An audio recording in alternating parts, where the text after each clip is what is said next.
probably will. Some will seep. Some will stay here, some will seep down, but usually this bedrock is on a tilt, and it usually follows the grade of the overall slope. It's gonna flow down. It's gonna start going this way. What happens? A spring shows up. And that spring flows forever. Because every time it rains, more water builds up here and more of it starts trickling down there. And now you have a spring. Now all the sheep over here have water all year round. And it's spring water, so it's the best water you can buy, but it's free, it doesn't cost you anything. So you come and you fill your water jugs up because you can't get better water than that. There's no water in any store, anywhere on the reservation that's going to give you water better quality. Yeah?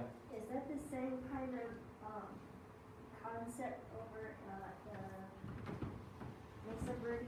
Remember those little caves? Sure. Way in there, there's water that comes down and Yeah. happen. Because they couldn't turn the tap on, right? So they had to figure out ways to have water all year round. There's some old check dams over in Mesa Verde that you know, they still work. All right, so you say, okay, you've saved money for Cornfields chapter. You've given water to the people and the sheep. That's good. But wait, there's more. What do we do now that we have these earthen berms that are having this water build up underneath them? Right? Plant trees.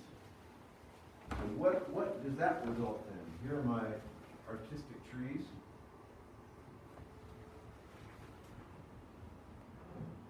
There's also vegetation. Now my green pen is turning brown. I'm missing a thread. So now what do we get? Well, this is basically an eastern facing slope. So the sun's going to come over here. So all day long, now you have shade. Lovely shade. The kids in the Cornfield chapter can go play on a hot summer day and not get their brains scorched out. And all these trees have food from them. So they can come home from playing, bringing food for the family, and not food you can buy in Bashes. The best quality food you will ever eat will come from here, not Bashes. And you're going to further stop more erosion. You're going to give shade, you're going to give food, and you're going to give a lovely place to go on a hot summer day. So and now you've got leaves coming down off the trees every year, and they're going to start building organic material, and you're going to start having things grow, and you're going to have grasses return. Now you can fence these areas off and let the sheep graze in between here in these grasses. And so that's part of what we're after. And so we're getting close to 9:30. I'm going to assume that we're the last stragglers are coming in. Well, we have 32 people. Should I wait till 9:30? Pre-registered. We did that last time, so I'll give it another 5 minutes. Yeah. What do you do if you don't have topsoils in there?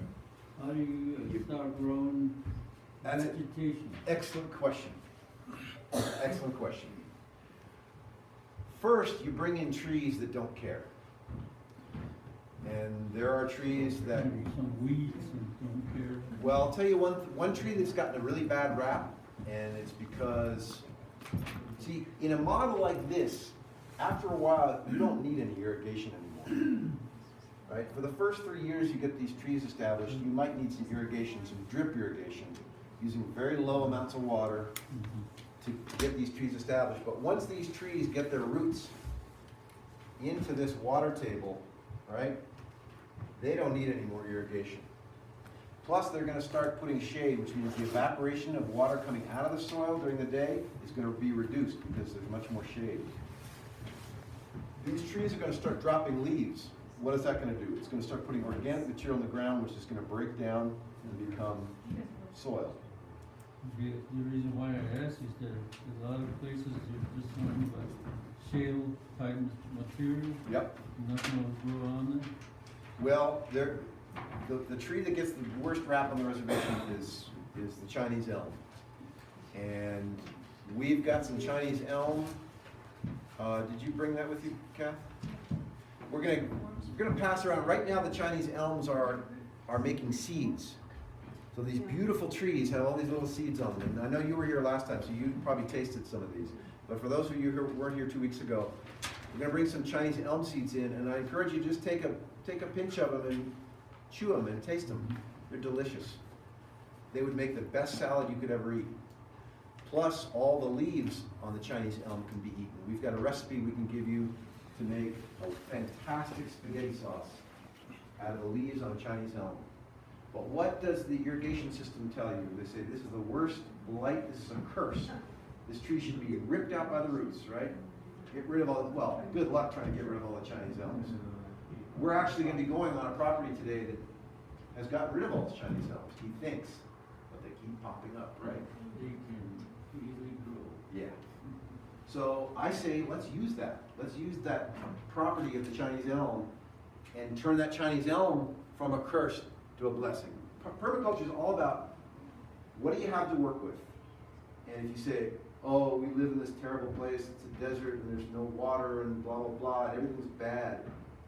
Let's find a way to make lemonade out of lemons. This way makes lemonade.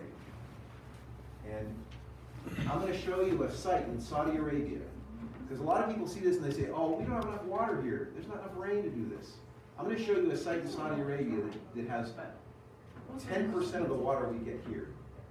We get, the reservation on average gets about 10 inches of rain a year. There are some spots that get less. There's some spots that get more. In Shiprock, we're probably looking around 11, 12 inches of rain a year. Out in, Pinyon, maybe it's 8 inches, maybe it's as low as 6 inches.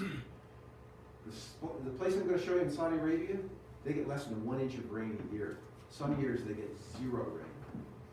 You guys tried some. I'll put them here. So there's plenty of rain here to do this. It's being done in India, in places that get much less rain than here. It's being done in the Middle East, it's being done in South America, it's being done in Africa, all that have less rain than we've got here. So I say let's go for it. Anyway, I think we're getting close Yeah, let's to get kick started. off. So, thank you all for coming. I'm going to try to make this as fun and as worthwhile as possible. I realize one dilemma, but I'll just have to make it work. I may have to flip between slides. Let's see. So, do you want to maybe introduce yourself? Yes, good idea. So my name is Grant, and my wife Kathy is going to be helping me today. And we have an organization called the Permaculture Provision Project. We're based in Cortez. We have an 88-acre demonstration site that you all are welcome to come to. On the back of this flyer, if you don't all have a flyer, get one. On the back, you have contact information for us, phone numbers and emails, and I think a website. And I've also got a card that has all that information on it as well. Yeah, question? That rectangular box you have in there, all those symbols, is there a meaning to that? There is.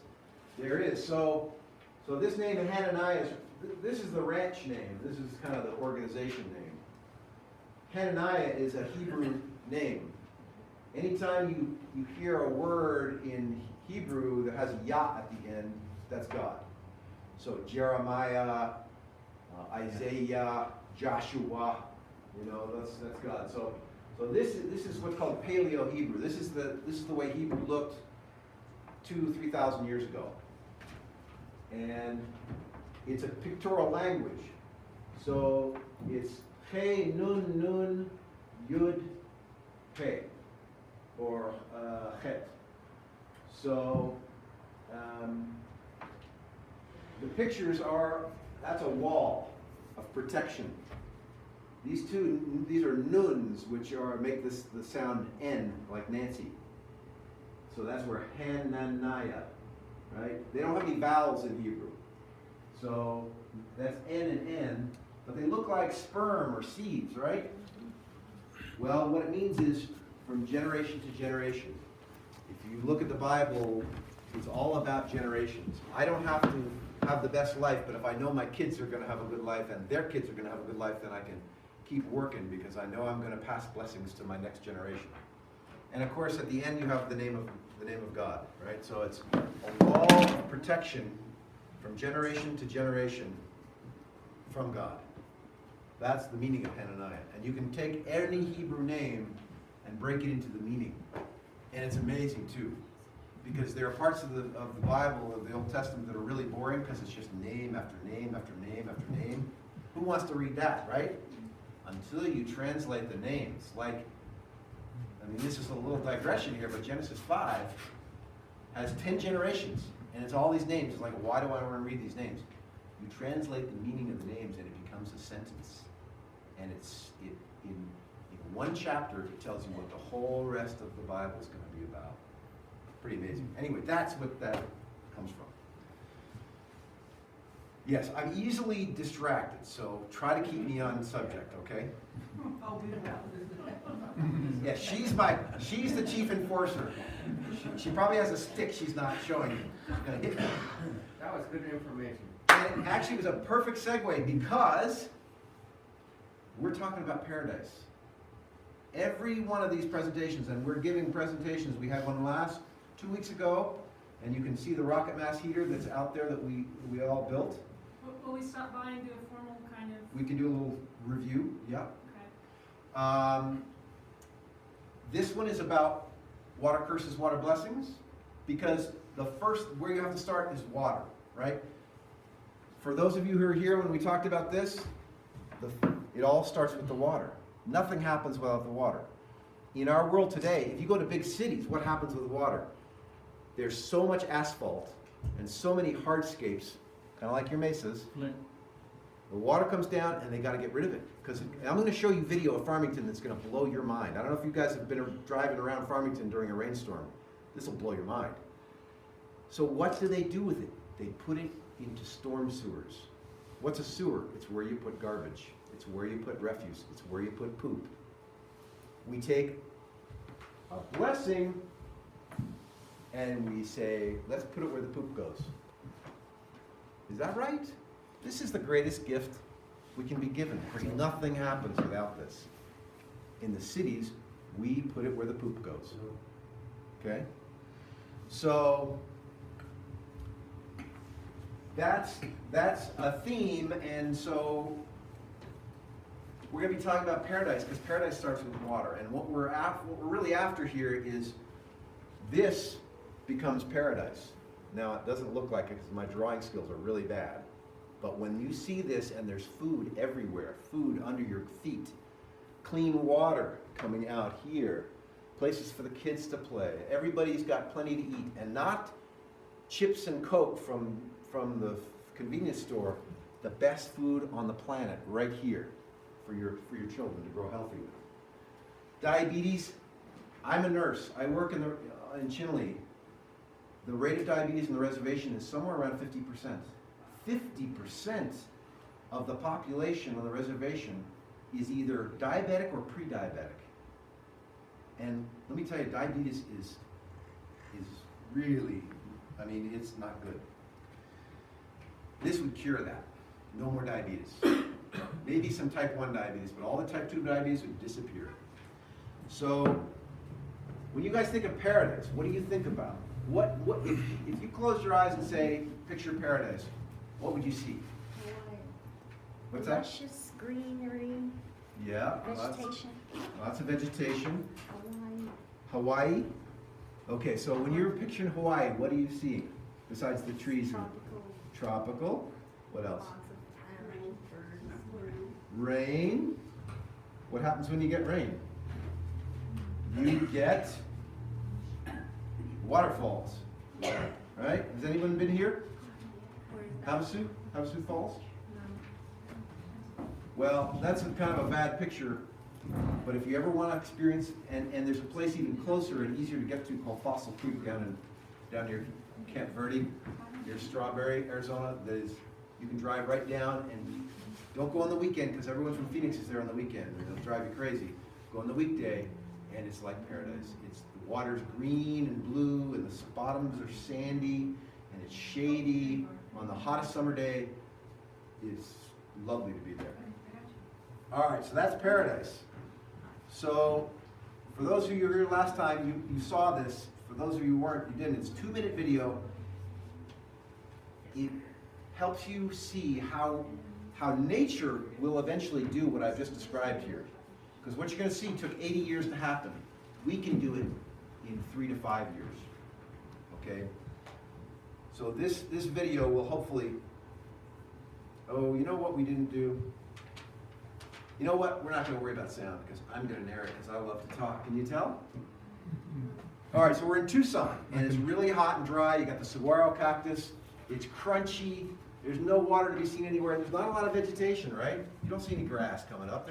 How would a sheep live in that? Not very easily. Maybe 1 sheep per 100 acres. And right here is a big bank, and it's a swale bank they put in 80 years ago during the Great Depression. They needed to give men jobs, so they gave them shovels and said, dig. Well, there was probably a hydrologist on the job, and he said, let's put in this swale bank, and you're going to learn more about swales. Those are swales over there. He's climbing up, and as you cross over the swale, so what you've done is you've crossed up over the swale, and you're going down into this side, and look what happens. Trees, grass, vegetation this high. He has a hard time walking through it, and now look. Cool shade, grass up to your waist. Think how the sheep would like that grass. Think how much cooler it is there than in the desert he just came from. On a hot summer day, where are you going to want to be? Out in the desert or right here? Now, how do those trees and grass get there? Birds.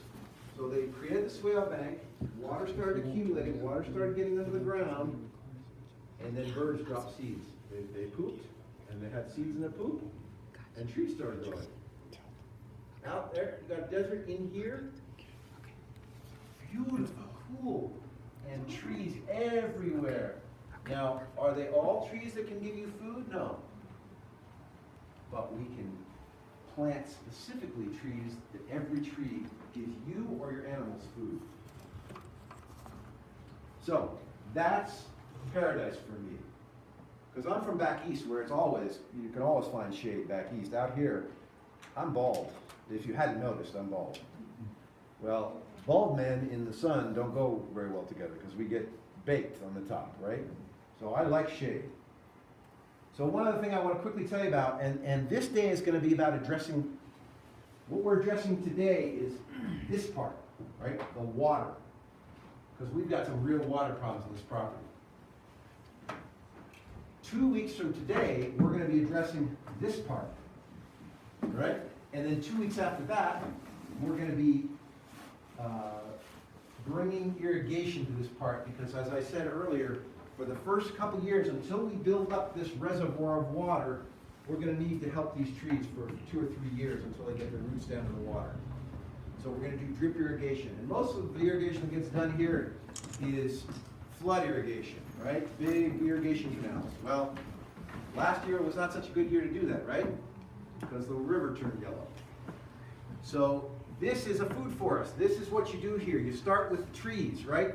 Because when's the best time to plant a tree? That's the second best time to plant a tree. The first best time to plant a tree is 20 years ago. The second best time is right now, right? Because trees don't just, Chinese elms grow very fast though. So here we've got the tree we should have planted 20 years ago, right? Then we have what's called the subcanopy layer. Apple trees, all kinds of fruit trees that give you fruit, and their leaves are delicious for making lettuce and salads out of. So they give you fruit and they give you vegetables. So then we go to this third layer, the shrub layer. Here we've got service berries and all kinds of berries and Siberian pea shrubs that make peas that chickens and goats go crazy for, right? It's like candy. And they also put nitrogen back in the soil. So they're helping improve the organic situation you were talking about. Then 4, you've got the herbaceous layer. So you've got things like rhubarb and asparagus and wonderful things that you can eat. Then you go to this ground cover layer. So you've got strawberries and other low creeping vegetables and fruits on the ground. And they're all perennial, so you can plant them one time and they come back every year, right? Every year they're feeding you. No more work, you planted them once and every year you're getting food. So where we go up there, from 6, we go to this underground layer. So we've got things like Jerusalem artichoke and horseradish, things that are growing under the ground. So even in the middle of winter, you've got food. Where? Did you have to clean out a root cellar and make a root cellar for it? No, it's in the ground, just waiting for you to dig it out, okay? From there, we go 7, we go to a vining layer. We've got wild grapes, we've got there's kiwis that grow in this climate, even with the cold winters.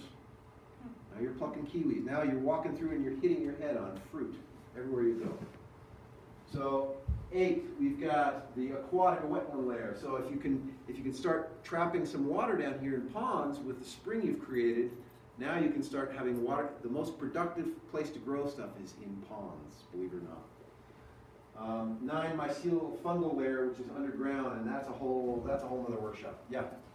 I'd like to just make a little interjection here. Yeah. There's a mature forest garden, food forest in Farmington that's at the property of Bev Todd, who's Excellent. in the room with us today, sitting against You the want wall. to go to Paradise? Go to Bev's. And we're going to be scheduling a workshop to visit her food forest midsummer. So if you've given me contact information, I'll send you an invitation to come visit Bev's food forest midsummer. She's been in production 15 years now. 15. So you can see a mature example of what he's talking about in Farmington at Bev's place. And it's sometime in the middle of the summer. We've talked about tentatively having the And bring a suitcase with your overnight kit because you're going to want to stay overnight. Because once you get into that nice shade on a hot summer day, you're not going to want to come out.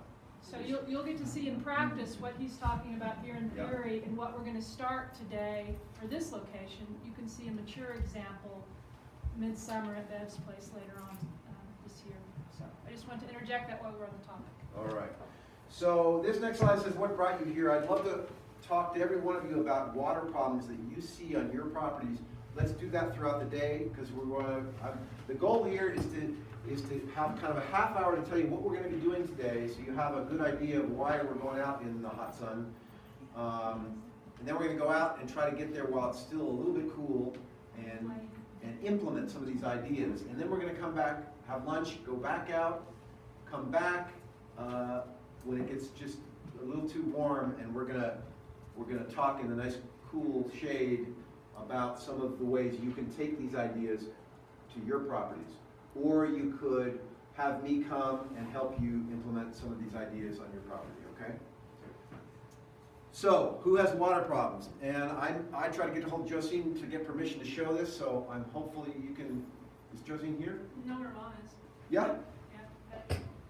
Who's Josine's mom? Is it okay if I show these pictures? Okay. So what we've got here is you got the water, you got the casino right up here, and then you've got the irrigation ditch on that side of the road, and you've got these funny looking shapes on the ground. What are they? Well, they're big holes in the ground. They're sinkholes. And here you have a veritable canyon, right? So what's causing those? That's a bit of a mystery, and we're still trying to figure it out. I've got a pet theory that I'm pretty sure is right, but let's get some other opinions here, because maybe you guys will give me some hints. So where's my beater stick? That yardstick. Do you know how? Actually, I think I can use a laser pointer. I think if I'm clever, I can turn this into a laser pointer. Okay, can everyone see the laser pointer? Okay, so up here is the irrigation ditch, and then right about here, it comes underneath the road and comes out here, and then the irrigation feeds this way, right? Well, you got this big arroyo here, you got another arroyo here, and then you got these sinkholes that are starting to appear, and if you look down in, they go about 6 feet deep, and you can see where the water has it's like a stream bed underground. You can see this, the water has been rushing. You know, it's been rushing in this direction, right? You look under there, you can see it's running like in this direction. And you see that if you follow this line, where does this line go? It goes right past the corner of the house, right up to where the water comes into the property. So what might be happening? Why is there an underground river that's starting to ruin their land? Well, my theory is that the old culvert that crosses underneath the road might have a hole in it. And that water has slowly, over the years, dug a hole, and it's starting to channel and create an underground river. So whenever they turn the irrigation water on, the underground river flows. And where does it go? It's been eating its way, it's trying to get back in the river down here, right? So it's eating its way underground, and where it's getting close to the surface, the soil is breaking through and falling through. What happens if you have your 3-year-old niece who's out playing with the dog in that field, and one of these opens up underneath her? You might never see her again. Okay? This is dangerous stuff. We have a site on this property we're going to be dealing with today that is very dangerous, and any kids, and I include myself in that category of kid, should not get anywhere close to the site. We're going to take crime scene tape and we're going to tape it off so that we have a reminder not to get, because this could collapse at any time, and the one you're going to see today is very dangerous. Where is this at? This is near is it the Waterfall Casino? Right across the street? Flowing water. Flowing Water Casino. And here's the thing about this, right? If this continues, what's happening? It's dug out this hole here and it's working its way this way. What's going to happen when it gets to the house? The house is going to go in the ground, right? That's a bit of a problem. Now, what Josina told me was that this has been appearing over the last 5 years. So it's taken about 5 years for these to start appearing. So, we got a little time maybe to figure this out and get it worked out, but we ought to start thinking about it now, because water's,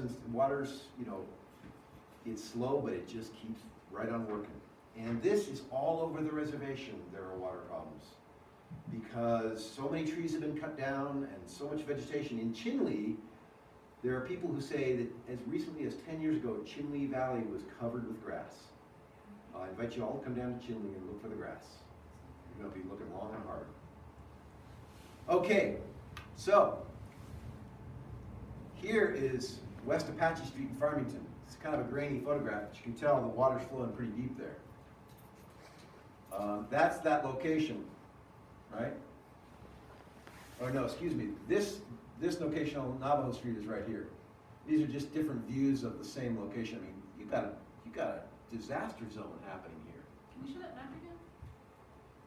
Okay, so that's the airport. There's the airport. There's Navajo Street. And you can see this is a well-established wash right here, right? And this is a flood waiting to happen. Is that on top of the mesa? This is down in kind of below. If you look at the picture, you can see it rises up towards the airport, Oh, right? I think it's near the, it's a little, not a school, but a nurse Yeah. for children, Child Haven. It's Really? near there. Okay.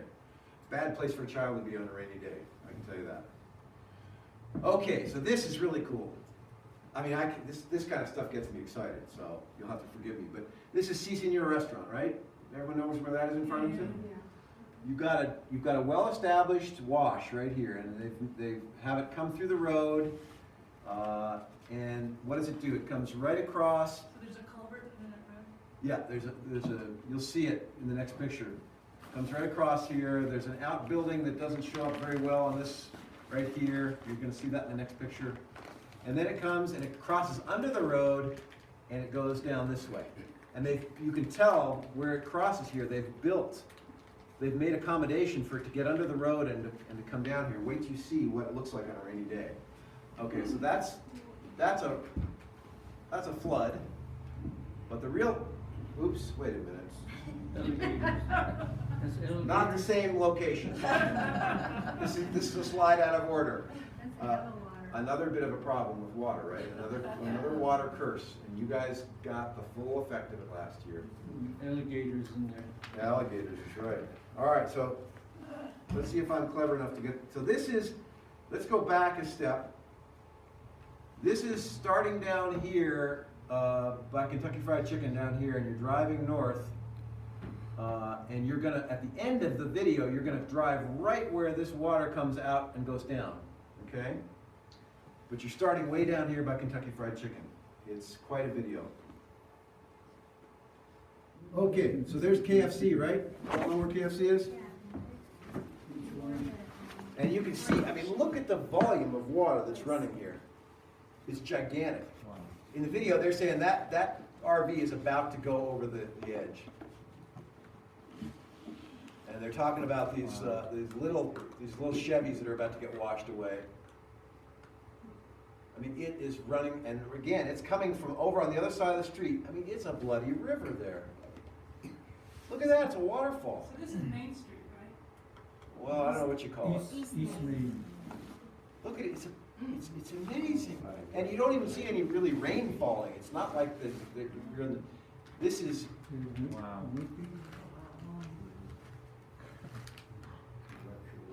yeah, Red Chevrolet, exactly. Now, right here, at the end of the video, you're going to see that it's come under the road and they've built. Okay, that structure right there was built by the city of Farmington, right there. You can see that's designed to get that water. They knew it was going to be a problem, right? So the engineers planned for it. And if they could, they'd stick that water in a storm sewer right now, but not that volume of water, baby. Your storm sewer would have to be too big, so you just got to try to get rid of it without anyone getting killed. Okay, so that's where you know, being in a desert, it's a flood waiting to happen. When the rain comes, you better get out of the way. I mean, everyone knows. There's videos on YouTube of German tourists walking down a slot canyon, and the rain's coming, and they're knee deep in water, and there's nothing to say that there's not a wall of water coming around that corner going to drown all of them. Because every year, it's usually German tourists. Otherwise, smart people who make BMWs somehow manage to get in a slot canyon during a rainstorm. I don't know. Go figure. Okay, why will today be awesome? Because you'll be catching up to other agencies on the reservation that are already doing work to stop erosion in their chapters. There's work going on in Pinon. There's work going on in Tuba City. There's work going on all over the reservation by Navajos and Hopi that are starting to see that if they can work with the water, they can change it from a curse to a blessing. Not so much here, and why? Probably partly because you guys all feel like we have a river. What do we need to worry about water? There's always water in the river. Sometimes that water's yellow though, right? And frankly, the other problem is Tracy will give you chapter and verse on the bad shape that the irrigation system is in and how much money it could take to get it back. And it should be rehabilitated because it can provide valuable service. This model says years when the irrigation system works, this works. In years where the irrigation system doesn't work, for whatever reason, too much money and you don't have enough money to fix it, this still works. And this feeds you, not like your corn, which means you have to plant and sow and weed and weed and weed and water, and the next year you have to do it all over again. This one you plant and you don't have to plant again. And it feeds you, your children, your grandchildren, their grandchildren, right? Because you did something. But we got to catch up on the water part because there's Navajos and Hopis all over the reservation that are already building check dams and Zuni bowls and all kinds of crazy things to do this. You can have fun being a hydrology engineer and solving water problems today. You're going to have taken your first step to becoming wild water tamers. You've heard of lion tamers? You're going to be a wild water tamer today. You'll gain some new ideas on how to turn water problems into water blessings. And you're going to have a great lunch. That's what I'm counting on. Okay, so we're about to get out of here because we want to get out there, and it looks like I'm on time, which I rarely am, but today we're going to get out of here before 10 o'clock. This is what we're dealing with today. So I'm going to go back to my laser pointer. So, whoops, no I'm not. Now, so we're sitting somewhere up here right now. And out in this direction is the road going along the front of the property. And so this is the north part of Moses' property, but we're not going to be on Moses' property. And why is that? That's because of this. Right now, there's a head cut, what I'm calling a head cut, it's like a waterfall, and it's 15 feet deep, maybe? Well, you've piled some earth in there, so maybe it's not quite so deep now. But it's way over my head, this giant crevice that's been cut by the water. And the problem with it is, where does all that water go? Well, right now it goes right off his property, right down here, and it goes into the irrigation ditch, which is okay. It doesn't harm anything. It just goes right, kind of like right down a driveway. But what's that water? What benefit is that water giving Moses? Well, it's keeping some fruit trees alive, but the rest of his property doesn't see a drop of that water. It goes right down into the irrigation ditch and it's gone. What do we want to do with that water? We want to take that water and bring it all the way across Moses' property and let it hydrate all the property and turn all the property into a paradise.